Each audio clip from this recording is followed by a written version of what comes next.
You have the decision to be a Muslim or not. The decision is in your hand. But when it comes to be a Shia of Muhammad and Al-Muhammad, that is a choice of Allah subhanahu wa ta'ala. It is not but convincing. That is a gift from Allah. Allah choose those people who will be passed from the darkness to a nur. Allah ولي الذين آمنوا يخرجهم من الظلمات إلى النور. And the word Shia does not, it is not by ID or inheritance.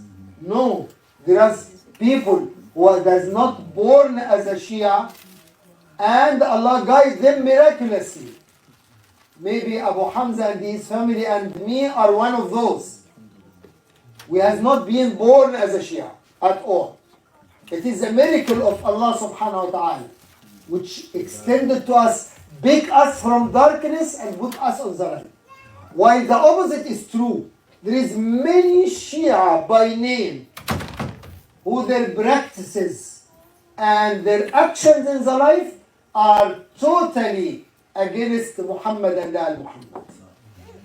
Don't forget that the Shah of Iran, he was a Shia by the way. And his family was a Shia by the way.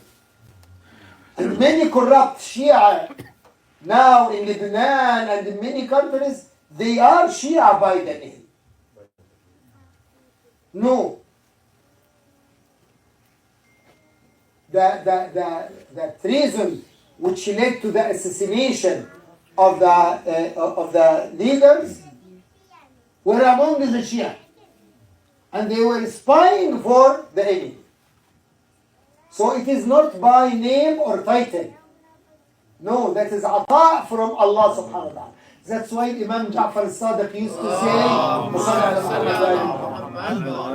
used to say, Wallahi, he's swearing, Wallahi, your names are written in our books, that with your name and the name of your parents and the name of your tribes, we will never miss a name or add a name. No way. The names is there and the book is closed.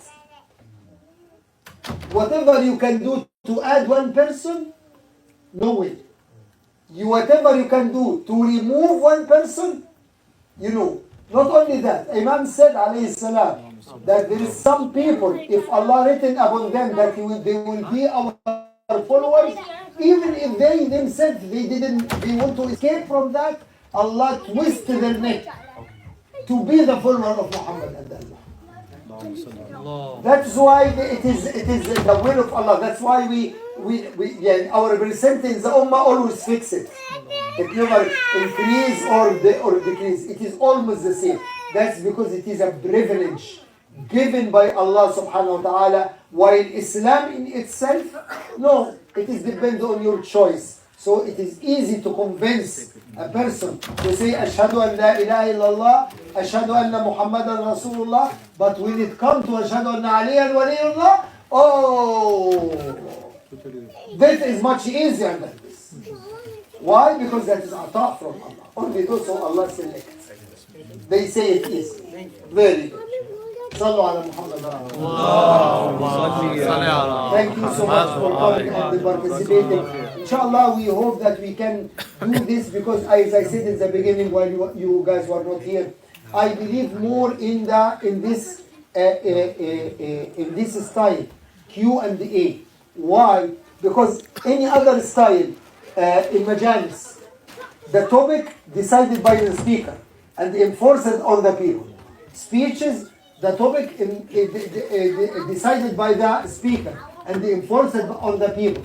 And also in the Jum'ah, the Jum'ah speech decided by the Imam and enforced on the people. But now you direct the discussion, not me. I am not choosing the topics. You choose the topic yourself. And this makes the people energized, especially the youth. They energize to participate. They believe that they are part of the discussion, not they are there and only somebody decide what they have to listen and what they didn't have to listen to. No, they are in charge of that. Inshallah, next time we'll see more questions from Hussein, from Niqash, from Hussein, from all our respected youth, from the girls, from our girls over there. We want to this belongs to you. It does not belong to us or to the older generation. No. Inshallah, we plan after the success of this experiment that at least every month we do such a gathering. Inshallah. After permission, of course, of Brother Farhan, that we can do that once every month. During that time, you will have time to pick whatever question you have, any issue you have trouble with.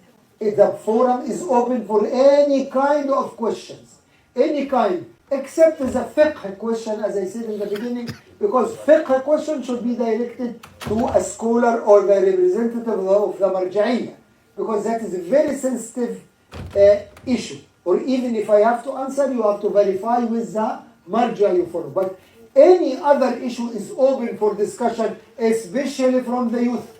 We concern mostly about our youth.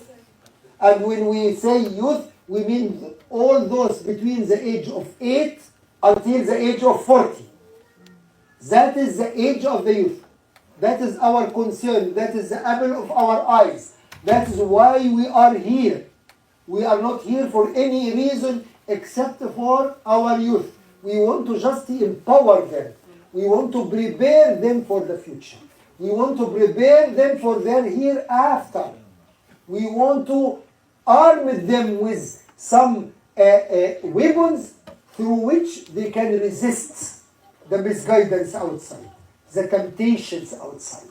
We are here to help the parents to be like an adjunct to the parent, to the father and the mother in their job, to raise their kids, to take care of their kids. Because this job, as our brother here said, it needs not just the effort of the parent, it needs the effort of the whole family, the whole community. It takes a community to raise a child, not just a family to raise a child. So please help us to help you. How you help us? By coming, by encouraging the children to ask questions. Because the worst thing for Islam is doubts. Doubts, shak, is the worst thing in Islam. And how we can treat the doubts?